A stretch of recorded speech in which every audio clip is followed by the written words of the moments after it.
Hey guys, so today I want to show you a couple of ways to make your chord playing a bit more interesting. I remember when I was learning guitar, I was always very confused as to how like people, you know, Jimi Hendrix, Stevie Ray Vaughan, John Frusciante from the Chili Peppers, John Mayer, all these guys, how they had all this movement within their chord progressions. Even though the foundation of the chord progression was kind of simple, they made it a lot more interesting and were sliding all over the fretboard and whatnot. So today I want to show you how to do some of that stuff, because when I learnt it, it was really eye-opening, and it was a great addition to my guitar playing. So a really good place to start is by learning the first inversion of all your bar chords. Okay, now all that means is, for example, in a C major chord, there's three notes. There's a C, E, and G, right? And root position of the chord would be when a C note is on the bottom of the chord. Now when we play a chord in first inversion, it just means that the second note that belongs to the chord is on the bottom instead of the root note. So in the case of a C, so we have a C, E, and G. If I put an E on the bottom but still play a C, E, and G note, this would be a C in first inversion. Right? C in first inversion. It still functions the same. We just have a different root note. Oh, sorry, not a different root note, a different note on the base of the chord. Cool? Okay, so by learning this is a great way to get some movement in your chord progressions like I was talking about before. So let's get started. So I've written up some diagrams which seem to be very low resolution. For some reason I must have exported them wrong, but you'll get the idea. So you'll see that there's these red dots with the letter R in the middle. Now this would just be a root position bar chord on the A string for a major chord. So on the 3rd fret that would be C, right? So I just got my root and then these three notes and then that note on the high E string. Now the blue notes would be that chord in first inversion. So you'll see there's two notes that are exactly the same, but now I'm going to put my first finger there, and then I'm going to put my third finger where it says first for first inversion. Okay, so this would be first inversion of a C. So I go from the C, then I put my first finger where my third finger is, and then put my third finger where that dot is. Okay, so I would go C, then C in first inversion. And this is going to work on any bar chord on the A string, right? If I went over to E up here, and then went across like that, that'd be E in first inversion. D in first inversion, C in first inversion. Cool? Okay, so that's step one. It's just learning how to do that. Now, the exact same thing applies with major chords on the E string. So if we look at the next diagram, if I go on the 3rd fret, so we have our root position major bar chord, right? Again, notated by the red dots, right? Just your standard E shape. Now, I can do the exact same thing, go across with my first finger, put my third finger on that blue dot that says first, and this would be that G chord in first inversion. Okay, and again, this will work anywhere. If I go to a B note, play a B major, then go across, that'd be B in first inversion. A in first inversion. G in first inversion. Cool? Okay, so if I just go between those chords, C and G, and I'll play it once in the root position, then I'll go to the first inversion. So C, first inversion of C, then G, first inversion of G. Now let's continue with this, and I'll show you a couple of little fancy things you can throw in there. So if we look at the next diagram, again, those blue notes will be my first inversion, and you'll see these little green notes. Now these are like extra notes you can add on, and I'll show you a couple of ways to do it. So the first thing I really like doing is sliding from that green note with the S, which I know is hard to read. I slide from that note into my first inversion. Like, this should be a pretty familiar sound if you listen to any Hendrix or anything like that. Right, so I slide from that green note up to that first and then play the other notes. Okay, the other one is that green note with the H, because I like to hammer onto it. So you can play those two blue notes that don't have the first in them. Right, hammer onto that. And then also with that green note you slide from, you can play that and hammer on to that note that says first in it. Right, so you can do a slide into it, then you can do this. Right, so that's kind of interesting. So those notes will all belong. You can do whatever. Cool, so if I play a C and then mess around with some of that stuff. Right, that'll work, or that'll work. Cool. And the same thing applies with if you were playing your major chord on the E string. So I can do that same sort of stuff. So slide from this note, then. Right, and you'll have to use your ear to see which ones sound good to resolve on. It won't sound that awesome if you like go like this and then just resolve on that.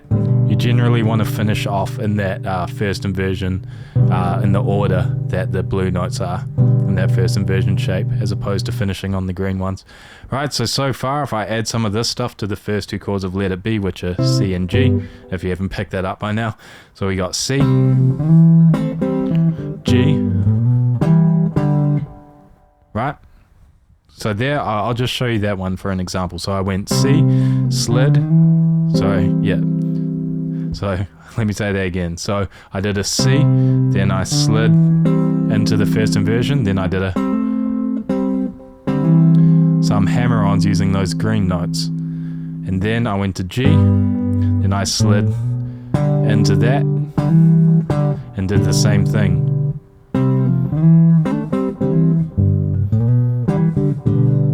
Cool. And the other thing is you can go straight into the inversion shape without playing the root chord. Okay, so for example, going C to G, I could go C, then first inversion of C, then I could go straight into my first inversion of G. Okay, instead of going root position and then inversion. Sounds fine.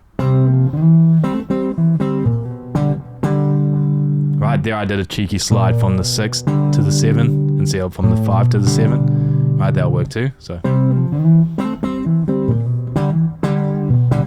right. Okay, so you don't have to always go root, then first inversion. You can go straight into it. Or if I went from, so I'll go C, G, and then back to C. C, G, then C, G, right? I was just starting on the roots and then the inversions. Anyway, okay, so let's keep going with Let It Be because it's a good example. Hopefully this is all clear so far. So we've done we've done major chords and how to invert those. And now we're going to look at minor chords. Now, we're going to start with the minor chord on an A note because that's the third chord in Let It Be. And you'll see the red notes. This is your root position E minor bar chord, right? And I'm starting on an A. Now, we're not going to do the inversion of this minor chord because it doesn't sound that great, I find. I know with this kind of playing. It sounds good, but I have another idea for this. So what I like about this chord is it's built around the minor pentatonic scale, okay, in pattern 1. And you'll see, okay, again, the red notes are the chord, but the green notes are your minor pentatonic scale. So you'll see they share a lot of the same notes, and those are some extra notes you can add in. And those yellow notes are some spicier notes like the 9 and the blues note, which you can add into, but don't worry about them for now. So if I'm playing that root position minor chord, I can just do some stuff in the minor pentatonic scale.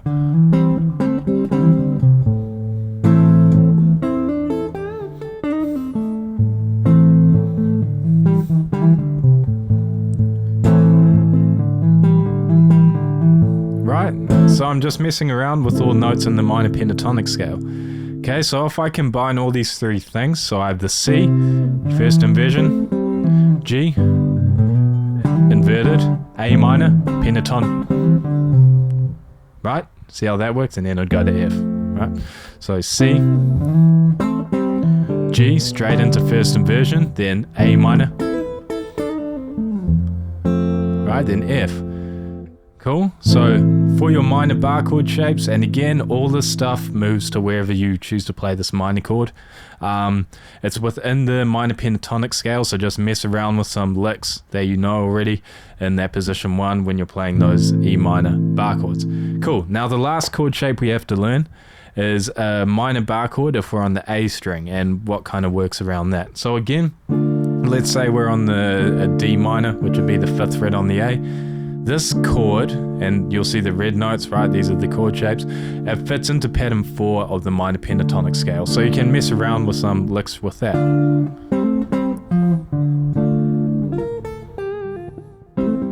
was awful, sorry.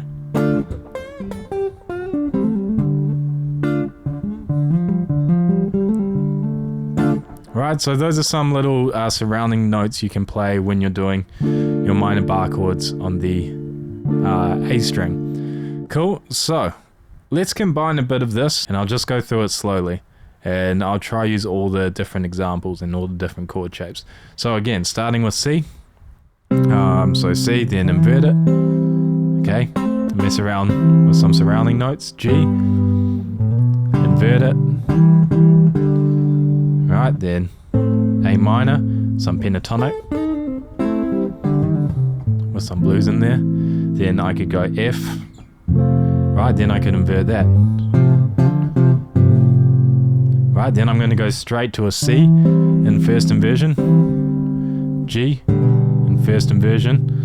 Then I'm going to go to my A minor all the way up here. Right, that was doing some stuff in position 4. And then F.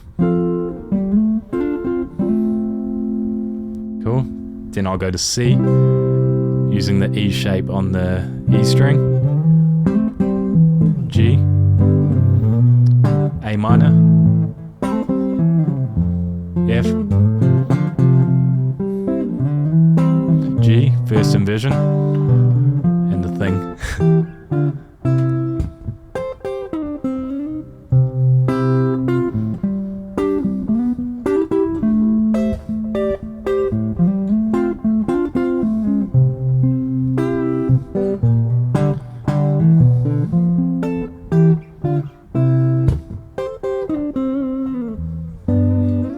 Anyway, you get the idea. So this hopefully gives you some ideas and some possible options for improving the movement or just the overall sound of your chord playing.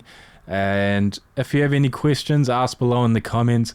I know this stuff is quite complicated, so just, ask questions if you're confused and I will do my best to help you. Also, I will put a link to Google Drive. I always mess up saying that. Give me a second. So I'll put a Google Drive link where you can download this sheet, okay, with all these different ideas on them and all the fingerings laid out and whatnot. But thanks for watching, and I'll see you next time.